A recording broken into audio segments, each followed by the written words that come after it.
Olá, eu sou o professor Jair Luiz Reis, bem-vinda e bem-vindo ao canal No Horizonte da Fé Católica. No dia 25 de janeiro, nós celebramos uma importante festa litúrgica, que é a conversão de São Paulo. Eu peço para que você me ajude nesse caminho, nesse processo de evangelização, se inscrevendo primeiramente no canal, se você ainda não é inscrito, e também compartilhando com seus amigos e conhecidos. Começamos vendo quem é São Paulo. E aí nós temos textos bíblicos que nos retratam bem quem ele é. O primeiro texto que eu gostaria de ler para vocês é Filipenses 3:5. Diz sobre São Paulo: circuncidado ao 8º dia, da raça de Israel, da tribo de Benjamim, hebreu, filho de hebreus, quanto à lei, fariseu, quanto ao zelo, perseguidor da igreja. Vejam quantos elementos importantes o texto bíblico nos oferece. Nós estamos falando de Filipenses 3, eu li versículos 5 e 6.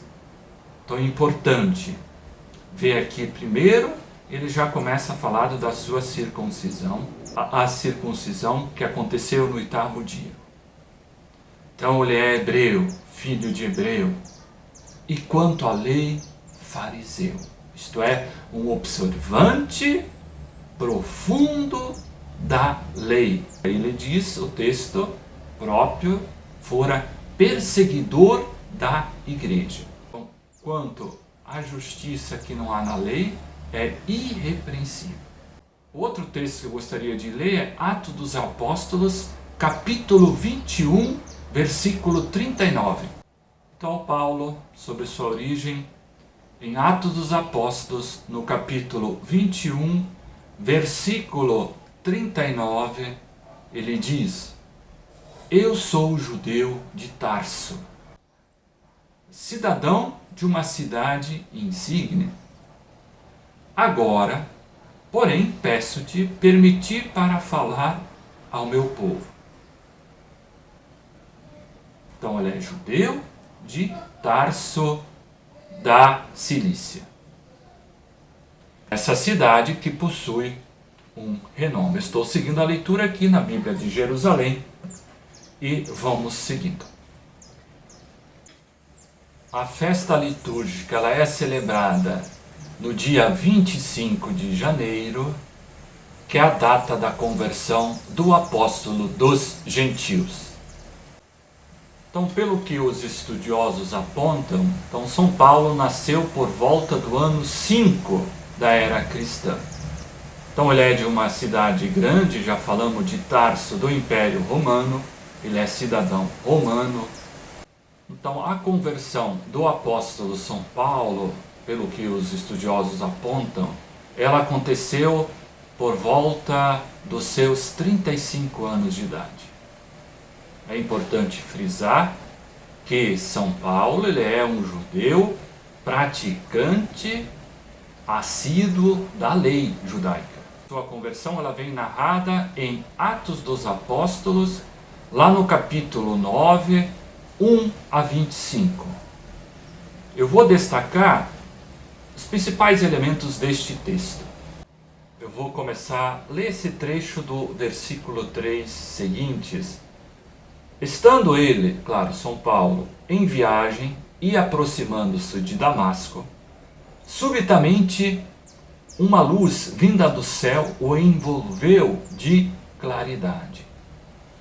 Caindo por terra, ouviu uma voz que lhe dizia: Saul, Saul, por que me persegues?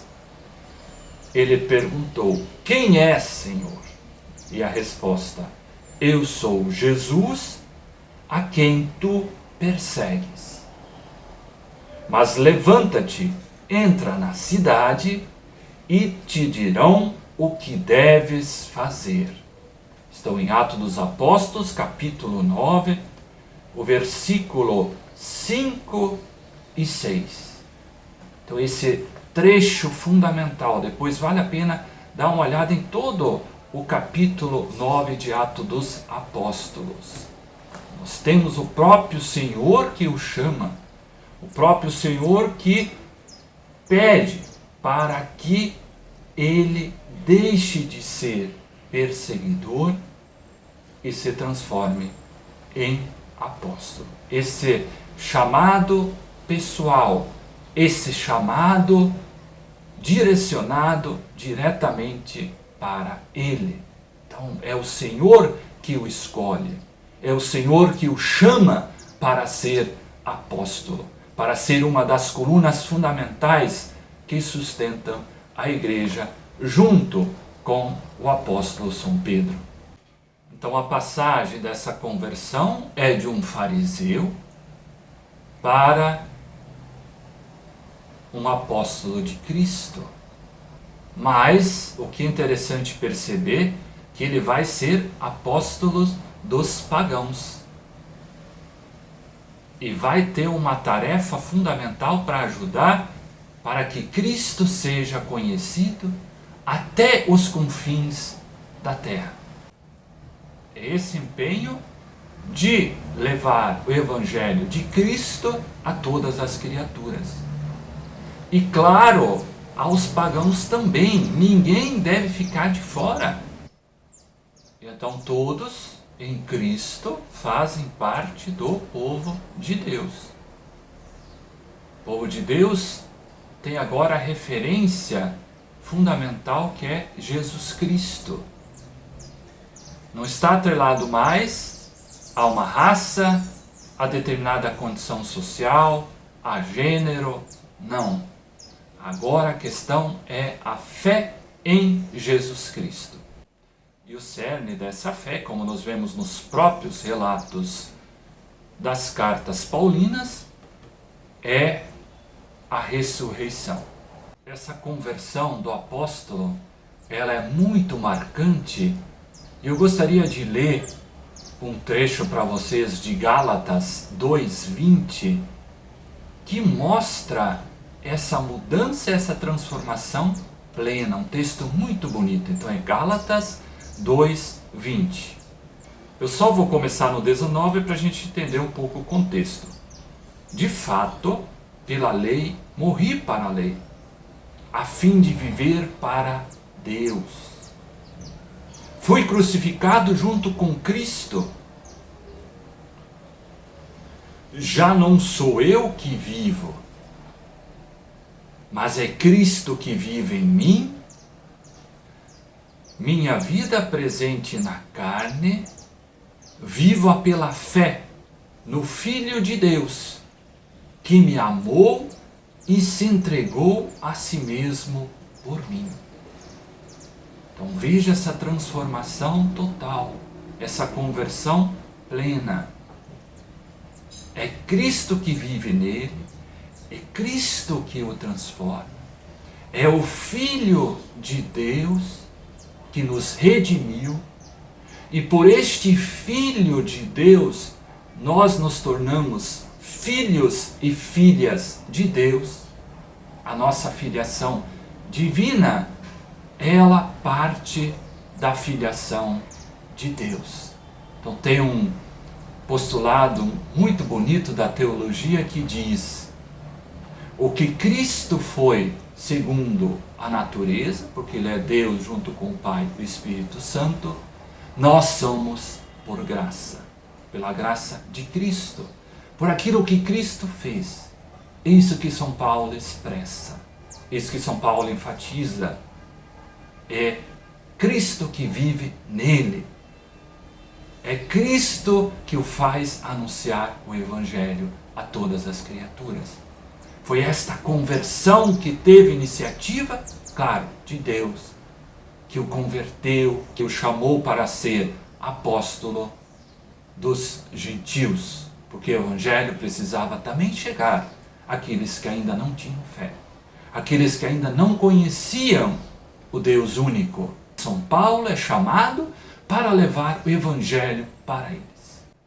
E para a gente fechar um pouco essa nossa reflexão, claro que teria muita coisa para a gente refletir.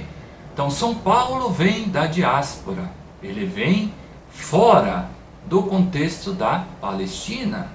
Nós vimos que ele nasceu em Tarso, a sua conversão aconteceu em Damasco, nós vimos os textos, pois vale a pena retomar um pouco essas informações.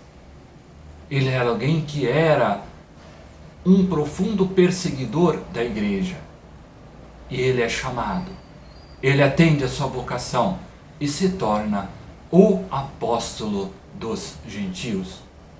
E a missão dele é crucial para que o evangelho chegasse a todos os cantos do mundo, a todos os povos, a todas as raças.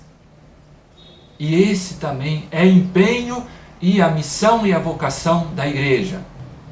Fazer com que o evangelho de Jesus Cristo chegue cada vez mais a todos os cantos deste imenso mundo.